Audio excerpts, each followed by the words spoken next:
The hidden horror behind suburban walls, real story they tried to bury.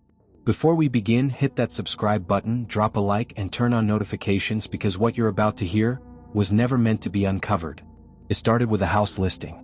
Nothing unusual, 3 bedrooms, 2 baths, white picket fence, maple trees shading the driveway. Located on Elmstead Drive, a quiet suburb outside Portland where kids still rode bikes and neighbors waved good morning. But for decades this house had been the only one that never sold twice. People called it the Turner property. The first owners had vanished back in 1996. No trace. The police said they'd moved suddenly, left everything behind. But the locals whispered about the nights that followed, strange hums coming from the basement, power flickers that affected only that street, and pets that went missing within days of new tenants moving in. By 2023 the place had sat empty so long that most people forgot it existed. Until a couple, Michael and Anna Reynolds, bought it off a foreclosure auction. They were young, optimistic, and thought they'd found a deal too good to pass up. On the first day Michael noticed something odd. Behind the living room wall, his hammer hit hollow space. At first he thought it was just bad construction. But when he peeled back the old wallpaper and knocked again, the sound was deeper, like a sealed chamber. That night Anna couldn't sleep. The house had an energy, a pressure in the air, a faint metallic hum that came and went. At 2:43 a.m. the hallway lights flickered on by themselves. She thought she saw movement in the reflection of the window, not outside but inside the glass. The next morning Michael went to the hardware store and borrowed a wall saw. "Let's find out what's in there," he said half-jokingly. Anna filmed the process on her phone, laughing nervously as plaster dust filled the air. But the moment the blade broke through, the room's temperature dropped. Behind that wall was another, a metal one bolted shut from their side. The metal was rusted, dented in places and painted over at least twice. There was a faint handprint near the corner, small like a child's. They called the county records office to ask about any remodeling permits from the past owners. The clerk hesitated. "That address?" she asked quietly. "We're not supposed to discuss that property over the phone." Then she hung up. That night, Michael dreamed of a door opening in the dark. He woke up drenched in sweat and went to get water. But when he passed the wall they had cut into, he froze. There were scratches around the opening, fresh ones like someone was trying to claw from the inside. He woke Anna, trembling. They decided to leave the house for the night and drove to a nearby motel. But before they left, Anna turned on one of their newly installed security cameras just in case. At 3:17 a.m. the camera caught movement in the living room, slow, deliberate. A shadow moved across the wall, stopping exactly where the hole had been cut. Then it disappeared. The next morning the couple returned with a friend, a local contractor named Henry. When he saw the sealed wall he frowned. "This isn't insulation work," he said. "This is a containment barrier. Someone wanted this space shut for good." As he pried the bolts one by one, a strong foul smell filled the air. The flashlight flickered and something inside glinted, metal boxes, stacks of tapes, and what looked like a diary bound in plastic wrap. Henry stepped back, covering his nose. "You might want to call the cops," he muttered. But before Michael could reach for his phone, Anna gasped. On one of the boxes, written in faint red ink, were the words, "Property of Turner family. Do not reopen." Michael's hands trembled as he lifted the lid. Inside were dozens of VHS tapes, each labeled with a year and a street address in the same neighborhood. He turned to Anna. "What is this?" She didn't answer, because on the last tape her own address was written in shaky black marker. Elmstead Drive, 2023.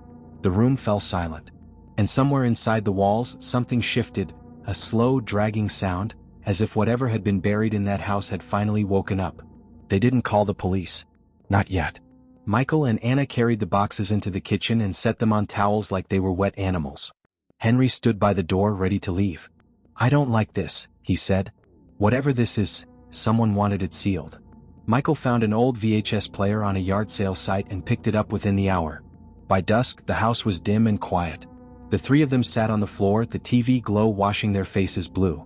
Michael pushed in the first tape, 1993, Ashwood Lane. Grainy footage filled the screen.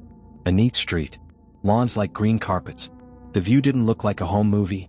It looked like a fixed camera staring from inside a wall vent, high, still, patient. People moved in and out of frame. Kids with helmets, a mail truck, a woman walking a dog. Hours passed in seconds. Midnight arrived. Then came the humming. The streetlights flickered like blinking eyes. Several porch lights switched on at once as if someone pressed a single button. One by one, doors opened. Not wide, just a crack, like the houses were breathing. Then a figure stepped into view at the far end. Not a ghost. A person. A man in a coat. He didn't look at the camera.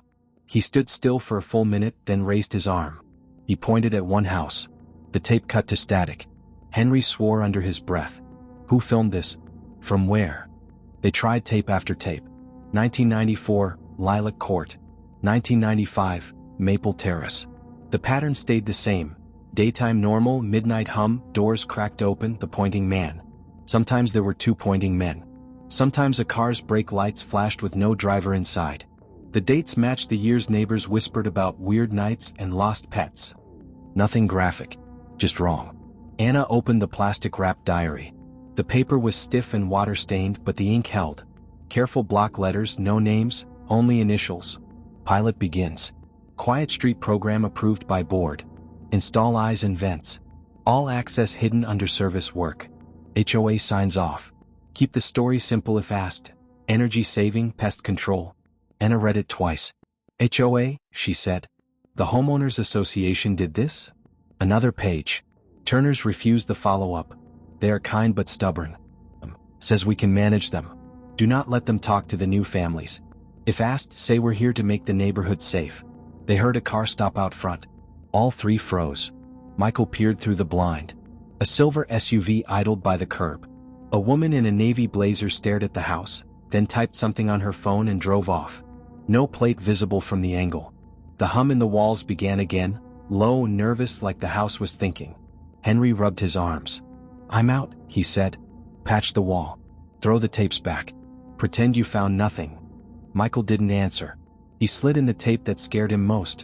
1996, Elmstead Drive. Their street. The year the Turners vanished. Daylight. Kids riding scooters. A yard sale sign. At 11:59 p.m. the camera feed glitched. Midnight. The hum grew louder than before. A door opened in the house across the street. Then another. People didn't step out. They just stood there, still as fence posts. A man walked into frame, the same coat, the same stillness. He pointed at the Turner house. The tape didn't cut this time. It kept rolling. The front light of the Turner house began to pulse. On, off, on, like a slow heartbeat. The camera zoomed without anyone touching it. A shadow crossed the Turner doorway. It was small. A child-sized shape, arms tucked, head tilted. It turned toward the camera as if it knew the wall was watching. The picture fuzzed. When it cleared, the porch was empty. The hum stopped. Anna hit pause, then stopped, then eject. Her hands shook. We need help, she whispered. Who? Henry asked. The HOA? The county clerk who hung up? The same people who let this happen. Michael picked up the diary again. In the back, wedged into the spine, was a folded paper, an old letter on Aegis Home Services letterhead. He read the first line and felt his stomach drop. To Elmstead Board of Directors. Subject: renewal of Quiet Street coverage. As agreed, cameras remain hidden within vents and wall returns. Maintenance will occur during scheduled electrical tune-ups. Residents must not be informed beyond the safety brochure provided. There was a list of signatures under it. Initials, not names.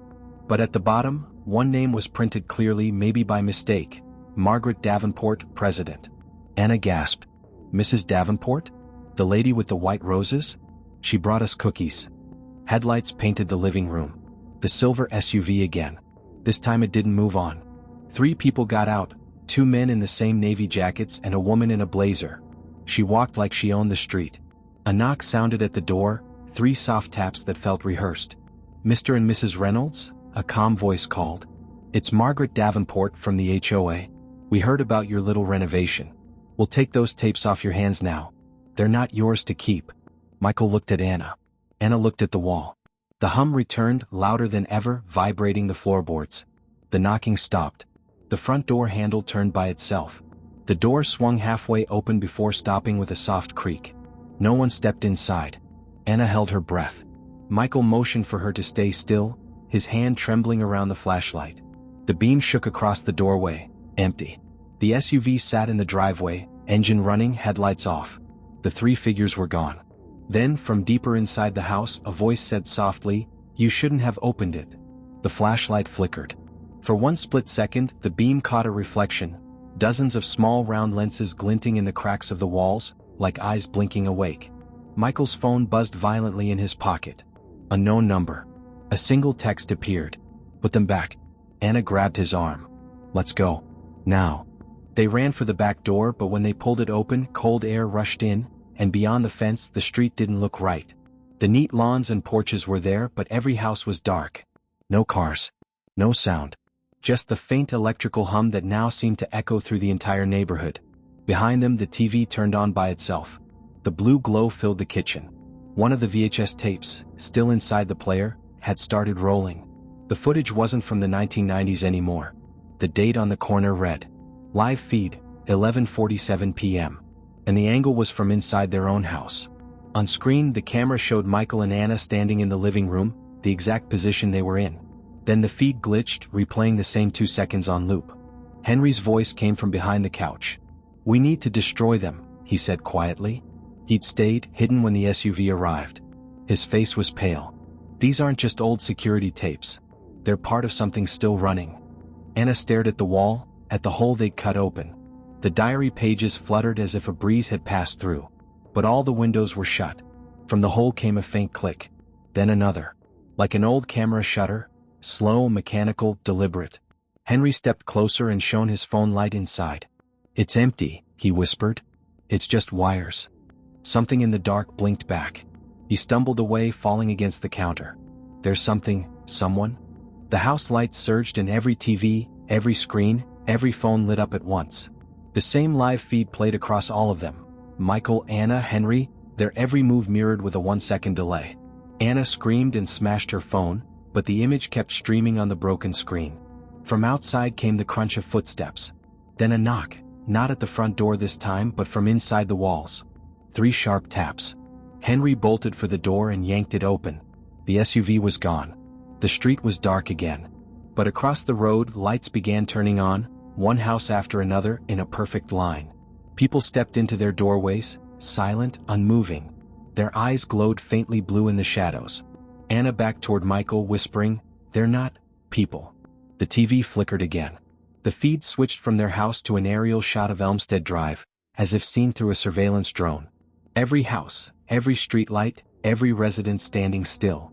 And in the center, their home blinked red on the screen with the label. Active Node 7, breach detected. Then came the voice, faint and calm through the TV speakers. Containment compromised. Begin reset. The hum rose until the walls vibrated. Ceiling cracks spread like veins. The tapes burst into static, their magnetic film unraveling across the floor. Anna grabbed Michael's hand and shouted over the noise, "Run!" They ran outside, into a street that was now glowing from beneath, a grid of faint blue lines seeping through the asphalt, pulsing like veins under skin. The air smelled of ozone and iron. Halfway down the block they turned back. Their house was fading, not burning, not collapsing, fading like an image being erased. Michael screamed her name, but Anna's voice was gone. He turned, she was there but flickering, her outline breaking into fragments of static. She reached out, whispering, "They're still watching." And then she was gone. When Michael woke, it was morning. The street was normal. The house behind him stood pristine, untouched, for sale sign freshly planted in the yard. No police. No Henry. No Anna. Just birdsong and a mail truck driving by. He staggered to the front door. A friendly voice called out from across the street. "You must be the new owner. I'm Mrs. Davenport, head of the Homeowners Association. Welcome to Elmstead Drive." She smiled kindly, handing him a folder labeled Neighborhood Safety Program. On the cover, a small printed logo of Aegis Home Services. Inside, a single paper was attached with a note in red ink. "Do not alter walls. Cameras protect everyone.